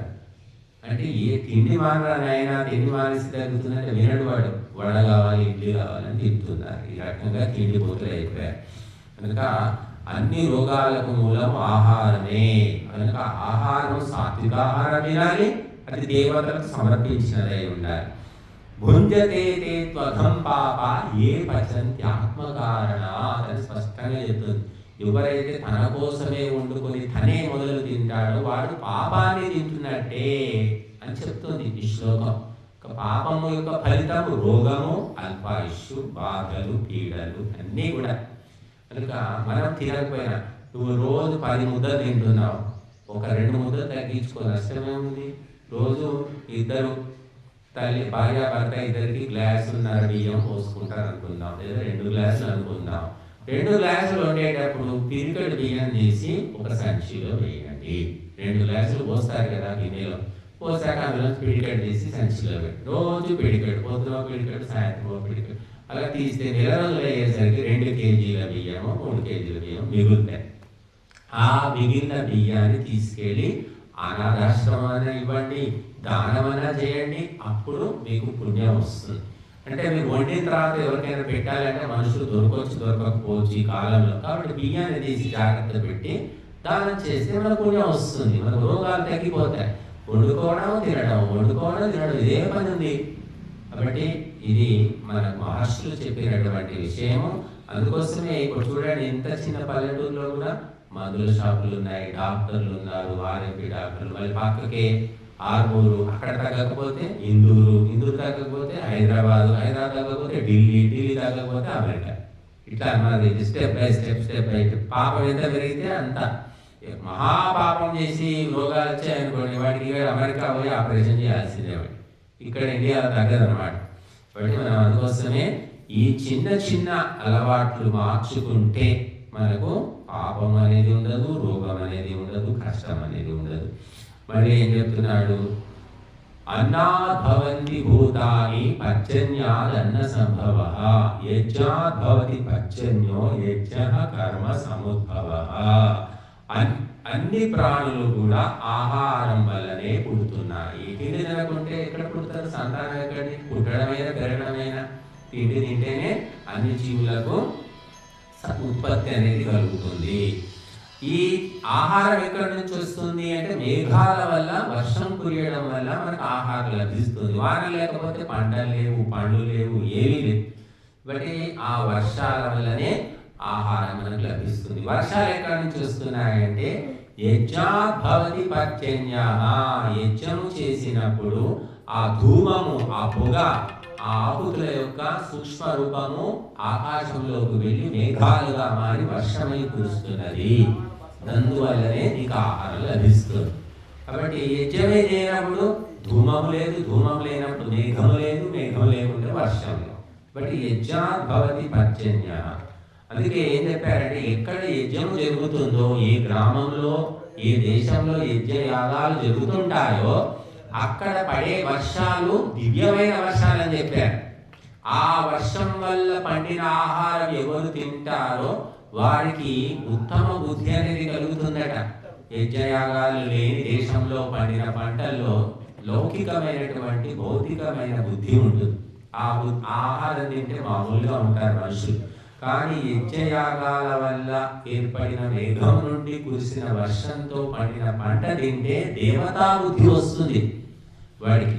చూడండి, రాముడు ఎప్పుడు కూడా ప్రజలకు ఉపకారం చేద్దామనే అనిపించి, తనకు నష్టమైనా పర్లేదు, అడవులు పట్టినా పర్లేదు, అడవిలో పోయి ఏం చేశాడు? అక్కడ కూడా దుష్ట సంహారం చేశాడు, పరోపకారం చేశాడు, మహర్షులను కాపాడాడు. తను నష్టపోయినా పర్లేదు, మంచి చేద్దామనే ఆలోచన ఎక్కడి నుంచి వచ్చిందంటే, రఘువంశ పరంపరలో అందరూ నిత్యం అగ్నిహోత్రం చేసుకున్నారట. రఘువంశంలో కాళిదాసు రాసి చెప్పాడు. అట్లా అగ్నిహోత్రం చెయ్యని వాడే లేడు. కాబట్టి అటువంటి వంశంలో పుట్టాడు కాబట్టి ఎప్పుడు కూడా నలుగురికి మంచి చేద్దాము, బాగు చేద్దాము, ఇదే ఆలోచన. కనుక యజ్ఞము వల్లనే మనకు మేఘాలు ఏర్పడి వర్షం కురుస్తుంది, పంటలు పండుతున్నాయి. యజ్ఞ కర్మ సముద్భవ. ఈ యజ్ఞము కర్మ వల్ల అంటే మనము ఇవన్నీ సమకూర్చుకుంటున్నాం. సమకూర్చుకోవడం ఏమిటి అంటే కార్యక్రమం, కార్యకలాపాలు అంటారు, అది కర్మ. దానివల్లనే సంభవం. ఊరికే మంత్రాలు చదివితే యజ్ఞం కాదండి. మంత్రాలతో పాటుగా మనము అనేక వస్తువులను సేకరించుకోవాలి, ఏర్పాటు చేసుకోవాలి, వ్యవస్థ చేసుకుంటేనే యజ్ఞం అనేది జరుగుతుంది. కనుక యజ్ఞము వల్ల పరోక్ష లాభం ఉంది, ప్రత్యక్ష లాభము తక్కువ, పరోక్ష లాభం ఎక్కువ. అది బుద్ధిహీనులకు అర్థం కాదనమాట. ఇప్పుడేమొచ్చింది, ఇప్పుడేమొస్తుంది, ఇది ఆలోచించేవాడు బుద్ధిహీనుడు. కానీ నీకు తర్వాతి కాలంలో వచ్చేది ఆలోచించేవాడు సూక్ష్మ బుద్ధి కలిగిన పండితులు మాత్రమే ఆలోచిస్తారు. అందుకే ఈ ముందండి యజ్ఞంలో అవి తీసుకు ఇవన్నీ తీసి అందులో హోమంలో వేసి కాలిపోతే కదండి మనకేం వస్తుంది, ఆ నెయ్యితో మాకిస్తే ఇంత గారెలనే చేసుకుంటారు కదండి, నేతి గారెలు అంటారు. వాడి ఆలోచన అలా ఉంటుంది అనమాట. కొంతమంది మేము చూసాం, చదువురాని వాళ్ళు కూలి పనులు యజ్ఞం చేస్తాం. స్వామి అంతా నెయ్యి ఎందుకు అట్లా పోస్తున్నారు స్వామి, మంచిగా గారెలు కూరలు చేసుకోవచ్చు కదా, ఎందుకు అట్లా పోస్తున్నారు స్వామి అని వచ్చి అడుగుతారు. వాడు తెలియదు అనమాట, అది వేస్ట్ చేస్తున్నారు, అందులో ఉత్తుగా పోసేస్తున్నారు అనుకుంటాడు. వాడి పొట్టలో గారెలు చేసుకుని తింటేనే అది మంచి చేసినట్టు, లేకుంటే కాదు. ఎందుకంటే అంత సూక్ష్మ బుద్ధి ఉండదు, చెప్పినా కూడా అర్థం కాకపోవచ్చు. దానికి సంస్కారం కావాలి. తస్మాత్ సర్వగతం బ్రహ్మ నిత్యం యజ్ఞే ప్రతిష్ఠితం. కాబట్టి సర్వవ్యాపకుడైన పరమాత్మను ఎట్లా పట్టుకుంటావు, ఎలా దొరుకుతాడు నీకు? ఇందుగలడందులేడని సందేహము వలదు చక్రి సర్వోపగతుండు, ఎందెందు వెదకి చూచిన అందందే కలడు దానవాగ్రణి వింటే అన్నాడు. భగవంతుడు ఎక్కడున్నాడంటే అణువణువులో, పరమాణువుల్లో కూడా ఉన్నాడు, లేడు అని చెప్పడానికి లేదు. కానీ ఎలా పట్టుకుంటాం? అంతటా ఉన్నాడు, నా పక్కనే ఉన్నాడు, లోపల ఉన్నాడు, మీద ఉన్నాడు, కింద ఉన్నాడు, అంతటా ఉన్నాడు. ఎలా పట్టుకోవాలి అంటే తస్మాత్ సర్వగతం బ్రహ్మ నిత్యం యజ్ఞే ప్రతిష్ఠితం. యజ్ఞములో ప్రతిష్ఠితమై ఉన్నాడట భగవంతుడు. కాబట్టి నువ్వు భగవంతుని పట్టుకోవాలంటే యజ్ఞాన్ని పట్టుకో. యజ్ఞము వేరు, భగవంతుడు వేరు కాదు. యజ్ఞమే భగవంతుడు. యజ్ఞం అంటే త్యాగము, దానము, సమర్పణము, ప్రేమ, అన్నిటి స్వరూపము, విశ్వరూపము. కాబట్టి ఎవరైతే యజ్ఞాన్ని ఆచరిస్తారో వారు భగవంతుని ఒడిలో ఉన్నట్టే, భగవంతునికి సమర్పించినట్టే, నేరుగా దేవుడికే డైరెక్ట్. మీరు తిరుపతికి వెళ్తారు, కష్టపడి పాపం ఏదో వాహనం తీసుకొని ఇక్కడి నుంచే ఫ్యామిలీ తిరుపతికి పోతారు. దర్శనం కావాలంటే ముందే, ఇప్పుడు ఏదో వచ్చింది అని కంప్యూటర్లు వచ్చేసాయి, ముందే చెప్పి ఏదో ఇస్తారు, డేట్ ఇస్తారు. అయినా కూడా గంటలు లైన్లో నిలబడాలి. కానీ ఇక్కడ డైరెక్ట్ భగవంతుని ఒడిలో ఉన్నట్టే. అగ్నిహోత్రం దగ్గర కూర్చున్నావంటే నీకు ఎవ్వరి సిఫారసు అవసరం లేదు, ఎవ్వరి కోసం ఎదురు చూడాల్సిన పని లేదు, ఎవరిని తోసివేయాల్సిన పని లేదు. నిత్యం యజ్ఞే ప్రతిష్ఠితం అని భగవద్గీత చెప్తుంది. నిత్యం ఆ భగవంతుడు యజ్ఞంలోనే ఉన్నాడయ్యా. అంటే సమస్త దేవతలు యజ్ఞంలోనే ఉన్నారు. దేవతలకు దేవుడైన పరమాత్మ కూడా యజ్ఞంలోనే ఉన్నాడంటే వదిలిపెట్టి ఎక్కడెక్కడో తిరుగుతున్నారు. డబ్బులు పోతాయి, ఇబ్బందులు రకరకాల. కొంతమంది అక్కడ పోయిన తర్వాత బంగారు నగలు కొట్టేస్తారు, ఉంగరం పోతుంది, నెక్లెస్ కొట్టేస్తారు, పిల్లలు తగ్గిపోతారు, లేకపోతే అక్కడ జారి పడిపోతారు. ఎన్నో రకాల ఇబ్బందులు పడుతూ ఉన్నారు. కూర్చున్న దగ్గర యజ్ఞం చేసుకోమ్మా, నీకు దేవతలంతా ఇందులోనే ఉన్నారని శాస్త్రాలు చెప్తున్నాయంటే కష్టం. ఎందుకు అలవాటు అట్లా పోవడం కాబట్టి వెళుతూ ఉంటారు, ఎక్కడెక్కడికో వెళుతూ ఉంటారు. కానీ ఇక్కడ ఒక గంట సేపు కూర్చో, స్వామీజీ మీరు చాలాసేపు కూర్చోబెడుతున్నారు స్వామీజీ అంటారు. మరి పోయి అక్కడ తిరుపతిలో 18 గంటలు 24 గంటలు లైన్లో అక్కడ పోయి ఉంటున్నారు, అప్పుడేమనిపించదమ్మా అంటే అది ఇష్టం కాబట్టి అనిపించదు. ఇది ఇష్టం లేదు కాబట్టి గంట సేపు చేస్తారు, 2 గంటలు కూర్చోబెడతారు స్వామీజీ అని ఈ మధ్య టాకంట. 2 గంటలు నాకు ఎవరికి ఇచ్చా, అది చేసే కార్యాన్ని బట్టి మన మంత్రాలు 54 మంత్రాలు చదవాలి కాబట్టి చదివా. తర్వాత ఎందుకు కూర్చున్నామా? అని అంటే దీని విలువ తెలియదు కాబట్టి రకరకాల సాకులు వంకలు చెప్తూ ఉంటారు కొంతమంది. విలువ తెలుసుకున్న వ్యక్తి 4 గంటలు, మొదటి రోజు మనం 4:30 గంటలు కూర్చున్నామమ్మా. నేనైతే ఇక్కడే కూర్చున్నా, మధ్యలో లేవని కూడా లేవలే. 4:30 గంటలు కూర్చొని మనం చేసుకున్నాం. తెలియలేదు, ఎవరికి సమయం తెలియలేదు. సమయము తెలుస్తుంది అంటే నువ్వు నిమగ్నం కాలేదు, మునగలేదు. నువ్వు ఎప్పుడైతే మునిగిపోతావో నీకు లోకము తెలియదు, సమయం తెలియదు, శరీరం తెలియదు, అసలు బతుకున్నామా పోయామా ఏమయ్యామో మనకు తెలియదు. మంచికైనా చెడుకైనా తాగుబోతులు కూర్చుంటారు, నలుగురు తాగుతా ఉంటారు, తెల్లారిలాగా తాగుతారట. వాళ్ళు తెల్లారింది తెలియదు, రాత్రి అయింది తెలియదు, తాగుతూనే ఉంటారట. కొంతమంది చెప్పారు నాకు, ఎలా తాగుతారు, అసలు ఎట్లా ఇముడుతుంది, అది ఏమిటి మనకేమో అర్థం కాదు. అది ఇది కూడా అంతే, ఇది కూడా అర్థం కాదు. ఇందులో మునిగిపోయిన వాడికి అర్థం అవుతుంది, మిగిలిన వాళ్లకు ఏమోనమ్మా. ఇద్దరు భార్య భర్త తాళం వేసుకుంటారు, పొద్దునే అదేదో ఆ కప్పులో యజ్ఞమట, పొద్దునే పోతున్నారు, మధ్యాహ్నం 1 గంటలకు వస్తారు. ఏం యజ్ఞాలో ఏమో, ఎప్పుడు ఇదే భక్తి పూజలు తిరుగుతూ ఉంటారు, ఇద్దరే సరిపోయిండ్రు అని అంటారు. కనుక అది దిగిన వాళ్ళకు తెలుస్తుంది, ఆ అనుభూతిని పొందిన వాళ్ళకు తెలుస్తుంది, మిగతా వాళ్ళకి ఏం తెలుస్తుంది. కాబట్టి తస్మాత్ సర్వగతం బ్రహ్మ నిత్యం యజ్ఞే ప్రతిష్ఠితం. ఎవరైతే నిత్యం అగ్నిహోత్రం చేస్తున్నారో భగవంతునికి తినిపిస్తున్నావు నువ్వు. భగవంతుని చిన్న పిల్లల్ని మన ఒళ్ళో పెట్టుకొని తినమ్మా తినమ్మా తినమ్మా అని తినిపిస్తాం. అలాగా అగ్నిహోత్రంలో కూడా మనము స్వాహ స్వాహ అని దేవతలకు సమర్పిస్తున్నాం, ఆ పరమాత్మ సృష్టి వ్యవస్థకు సమర్పిస్తున్నాం అన్నమాట.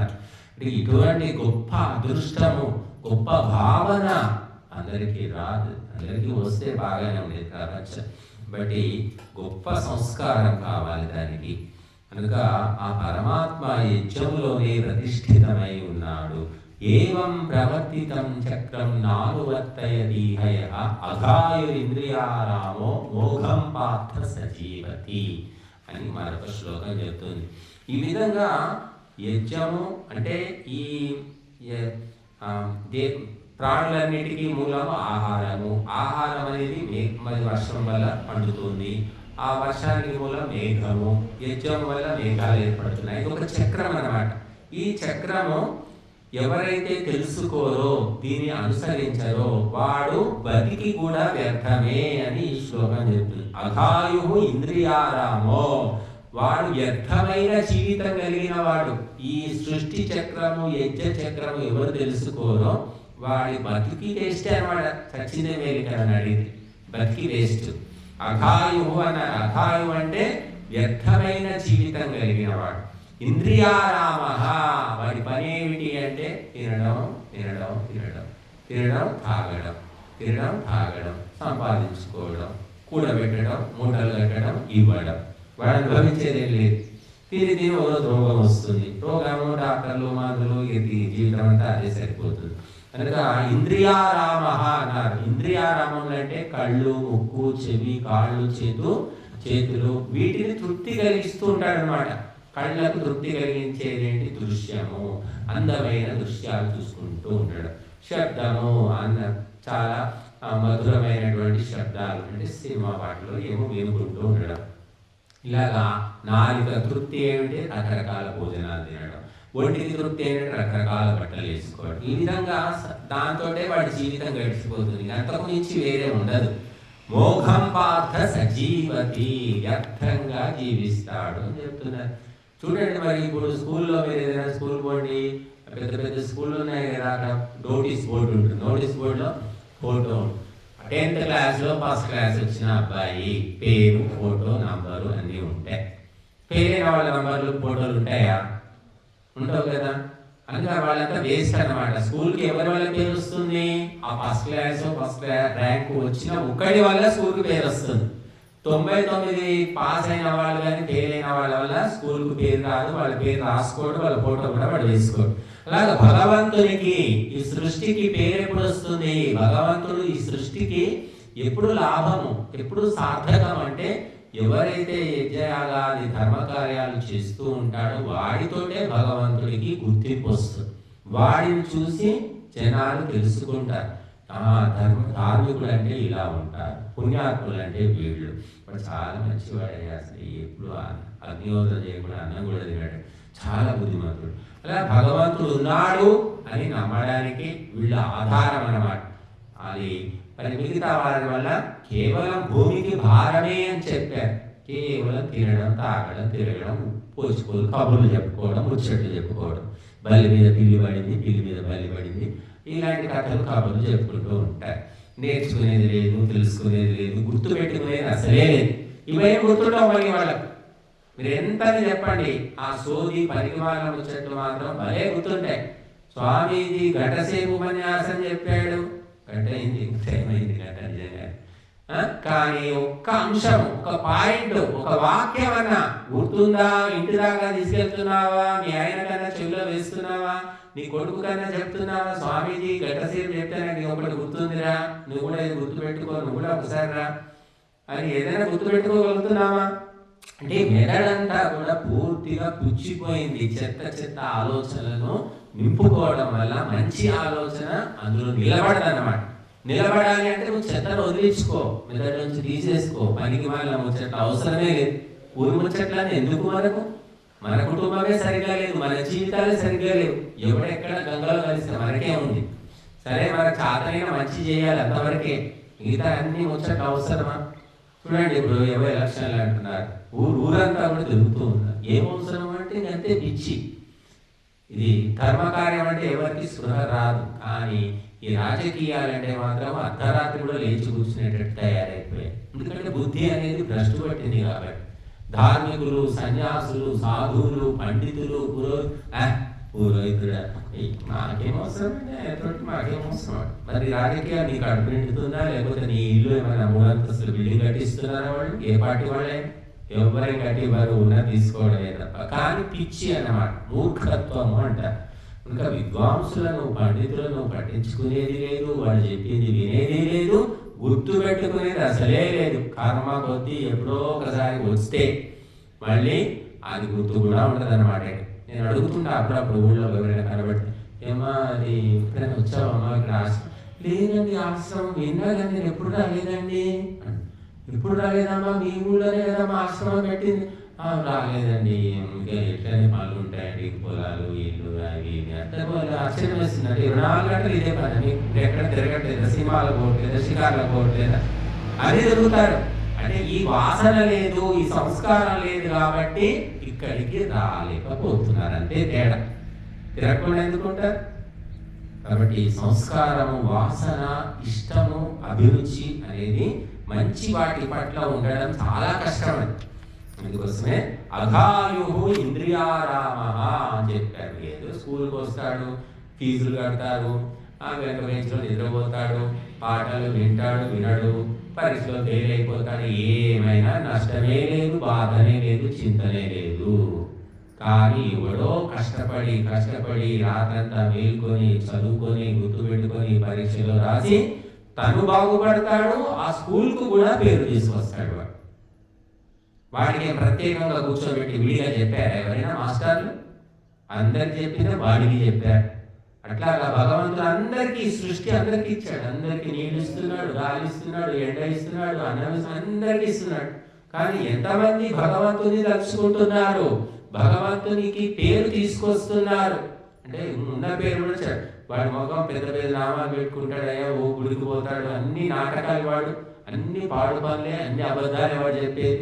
అంటే వీడు నామాలు పెట్టుకొని వీడు గుడికి పోయే దాని వల్ల భగవంతునికే చెడ్డ పేరు వస్తుంది. ఎందుకంటే నాటకం ఆడుతున్నాడు. నిజంగా భక్తుడేనేమో పేరు వస్తుంది, భగవంతుడికి పేరు వస్తుంది. అలాగా భగవంతుని పేరు చెడగొట్టే వాళ్ళు ఇంకెక్కువ ఈనాడు. చూస్తేనే పెద్ద పెద్ద బొట్లు, శనివారము, శుక్రవారం గుడికి పోతాం, గుడికి పోతే నీళ్ళు కూడా తాగము, అది ఇదని కబుర్లు చెప్తారు. కానీ చేసేవన్నీ పాడు పనులే. అటువంటి వాళ్ళు ఉన్నారు. అంటే పాడు పనులు ఎప్పుడు తెలుస్తుందంటే మనం కొన్ని రోజులు గమనిస్తే తెలుస్తుంది, బయట పడరన్నమాట. అంటే వాళ్ళ వల్ల ధర్మానికి చెడ్డ పేరు వస్తుంది, దైవానికి చెడ్డ పేరు వస్తుంది. అంతా ఇంతేనండి, భక్తులే ఇంత అసలు. పైన పట్టాలని దూరాలని భక్తులందరినీ కూడా అందులో కనిపిస్తూ ఉంటారు. ఇంకా మంచి చెడు ఉంటారు. నాటకాల భక్తులు చాలా మంది ఎక్కువైపోయారు.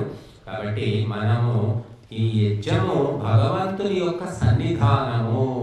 ఆ తిరుపతిలో దాన్ని ఆనంద నిలయం అంటారు. తిరుపతిలో అది గోపురం మూల గర్భగుడి నేను ఆనంద నిలయం అంటారు. ఆనంద నిలయం ఆనంద నిలయం. ఇక్కడ అందరికీ ఆనందమే. ఎవరు దాచిపెట్టుకునేది లేదు, మూట కట్టుకునేది లేదు. ఆ మూటలు విప్పాలి, దాచిపెట్టుకునేది తీయాలి, స్వాహా అని సమర్పించాలి. ఏముంది ఇక్కడ? ఎవరికి మీద ఎవరికి ద్వేషము లేదు, రాగము లేదు, పగ లేదు, ప్రతీకారం ఇవ్వడమే. ఇక్కడ తీసుకోవడం ఎప్పుడు ఇస్తాడో దేవుడు తెలియదు మనకు. ఇవ్వాలి, చాలైతే ఇవ్వు, వెళ్ళిపో, అంతే. ఇక్కడ తీసుకునేది దాచుకునేది ఏమీ లేదు. తీసుకోవాలంటే చెట్టు చివరికి ఆ బూడిద మిగులుతుంది, ఆ బూడిద తీసుకో. కనుక ఇది ఒక భగవంతుని యొక్క రహస్యమైనటువంటి వ్యవస్థ. ఇది దీన్ని అర్థం చేసుకోవడం అనేది సామాన్యులకు మాత్రం సాధ్యం కాదు. ఎవరో సంస్కారవంతులు, బుద్ధిమంతులు, గుణవంతులకు మాత్రమే యజ్ఞం అనే కాన్సెప్ట్ అర్థమవుతుంది, కాదు. అట్లా అయ్యేది ఉంటే బాగానే ఉండేది మరి. కాబట్టి మరి విద్య లేకపోయినా సంస్కారం ఉంటుంది కొందరిలో. కొందరికి విద్య ఉంటుంది కానీ సంస్కారం ఉండదు. ఈరోజు కూడా పేపర్లో చూశారు, తిరుపతి సంస్కృత విశ్వవిద్యాలయంలో సంస్కృతం బోధించే ప్రొఫెసర్లు విద్యార్థిని పైన అత్యాచారం చేశారు, వేధింపులు చేశారు, వీడియోలు తీశారు. చదవండి, ఏమి సంస్కృతం. ఎంఏ పిహెచ్డి చదివిన ఆచార్యులు. అంటే చదువు వేరు, సంస్కారం వేరని దీన్ని బట్టి అర్థమవుతుంది. కాబట్టి సంస్కారవంతులు చదువుకున్న వాళ్ళకంటే గొప్పవాళ్ళండి. ఒక వ్యక్తి దాన గుణం ఉంది, ఒక వ్యక్తికి సేవా గుణం ఉంది, చదువు రాకపోయినా వాళ్ళు గొప్పవాళ్ళే. నేనైతే అలాగే అనుకుంటా. చదువుకొని ఏం లాభం? పాడు పనులు చేసుకుంటూ, పాడు బుద్ధులు చూపించుకుంటూ ఆ చదువుకే చెడగా తీసుకొస్తారు వాళ్ళు. ఏం లాభం లేదయ్యా చదివి, సంస్కృతం ఏం సంస్కృతం అంటారు. అట్లాంటి వాళ్ళు నలుగురు తయారయ్యారనుకోండి, ఎందుకు సంస్కృతం, నువ్వు కూడా అలాంటి పాడు పనులు చేయడానికి చదువుతున్నావా అని అడుగుతారు. అటువంటి పరిస్థితి వస్తుంది. కాబట్టి చదువు కంటే సంస్కారం అనేది చాలా సూక్ష్మమైంది అని చెప్పారు. ఇప్పుడు ఆ సంస్కారవంతులకు యజ్ఞం అనేది అర్థమవుతుంది. నిజంగా కష్టపడి విద్య చదివినటువంటి సాత్విక విద్వాంసులకు కూడా యజ్ఞ రహస్యం అర్థమవుతుంది తప్ప ఇంకెవరికి అర్థం కాదు. తల్లి ఉంది, 9 నెలలు మోసింది మనం చూడలేదు, కన్నది, పాలిచ్చింది, పెంచింది. పాలిచ్చింది ఎవరు గుర్తుండదు, పెంచింది కూడా గుర్తుంటుందా? 2 ఏళ్ళు 3 ఏళ్ళు 5 ఏళ్ళ దాకా కూడా పెద్ద గుర్తుండవు మనకు. కానీ అదే తల్లి కడుపులో పుట్టి పెరిగి పెంపకం అన్నీ చేసింది, ఆవిడ పెట్టింది, ఎన్నో సేవలు చేసింది. మరి ఆ తల్లి గొప్పతనాన్ని గుర్తించే కొడుకులు ఎంతమంది? అన్ని సేవలు అసలు చెప్పడానికి వీలేదన్నమాట. 24 గంటలు కాపలా కుక్క కంటే, గాడిద కంటే హీనంగా అన్ని సేవలు చేసిన తల్లికి కూడా కరివేపాకంత విలువ కూడా ఇవ్వని కొడుకులు కోట్లు కోట్లు కోట్లు ఉన్నారు. ఇంకా కనబడే దేవత అంటారు తల్లిని. ఆ దేవతనే గుర్తించని వాళ్ళు ఈ కనబడిని భగవంతుని యజ్ఞాన్ని ఏం గుర్తిస్తారు? వాళ్ళు తల్లిని గుర్తిస్తే అన్ని గుర్తించగలుగుతాం. తల్లి ఎంత కష్టపడుతుంది, ఎన్ని బాధలు పడుతుంది. అందుకు మనం ఏం చెప్తాం? ఆడబిడ్డను గౌరవించండి, ఆడబిడ్డకు సన్మానం చేయండి అంట. మగబిడ్డను గౌరవించండి, మగబిడ్డకు సన్మానం ఇవ్వాలనరు. ఎందుకంటే మహిళ జీవితము చాలా కష్టభూయిష్టం.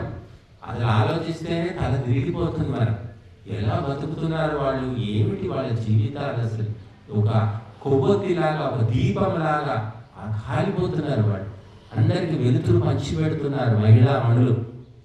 కాబట్టి మన దేశంలో అందుకోసమే మహర్షులు ఏం చెప్పారంటే, ఆడబిడ్డల్ని ఎప్పుడూ కూడా గౌరవించండి, ప్రేమగా చూడండి, వాళ్ళని ఏడిపించకండి, బాధ పెట్టకండి. వాళ్ళు వచ్చినప్పుడు పోయినప్పుడు కానుకలు కట్నాలు ఇచ్చి గౌరవించండి, వాళ్ళని జాగ్రత్తగా చూసుకోండి, వాళ్ళకి రక్షణ కల్పించండి అని చెప్పారు. ఎన్ని రకాలుగా చెప్పారు. ప్రతి 5 ఏళ్ళకు ఒకసారి గుడి బియ్యమని వస్తున్నాం మనం. అత్తగారింటికి వెళ్ళిపోయింది, ఇక ఆమెకు మనకి ఏ సంబంధం? పుట్టింటికి ఏమైనా తెచ్చిస్తుందా అని? ఆమె వాళ్ళ పుట్టింటికి వచ్చే లాభం ఉందా? ఇంక ఇవ్వడమే తప్ప లాభం ఏమీ లేదు. అయినా కూడా ప్రేమతోటి గుడి బియ్యమని వస్తూ ఉన్నారు.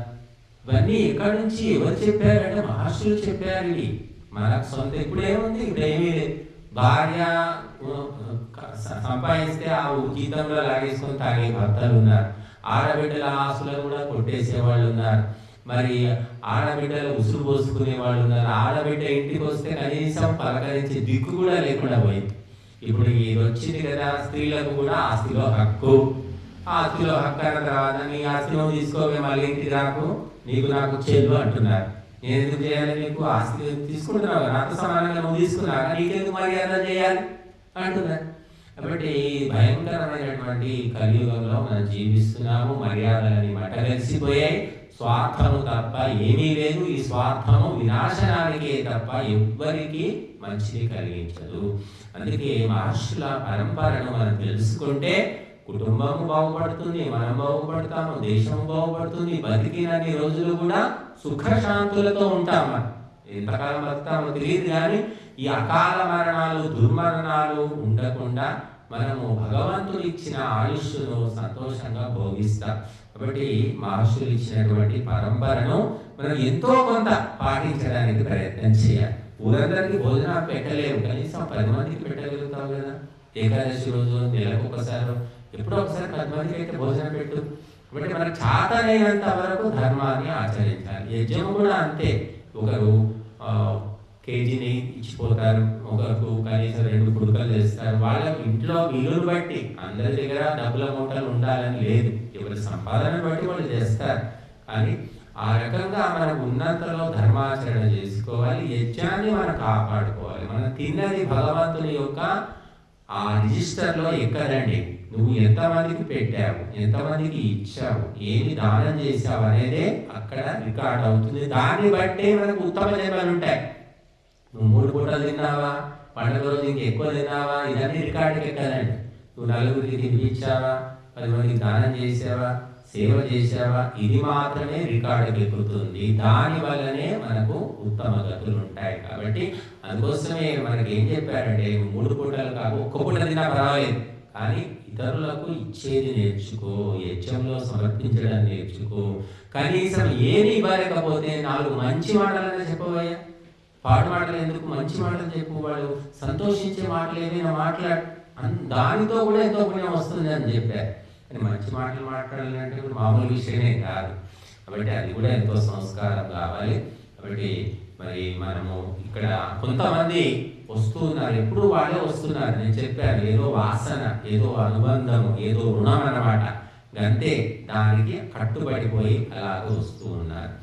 ఇంకా మరి అందరికీ కూడా ఆ యజ్ఞ మహత్వం తెలుసుకొని జీవితంలో అందరూ కూడా ఇంకా ఉన్నతి పొందాలని, సుఖశాంతులు పొందాలని కోరుకుందాం. ఓం శాంతి.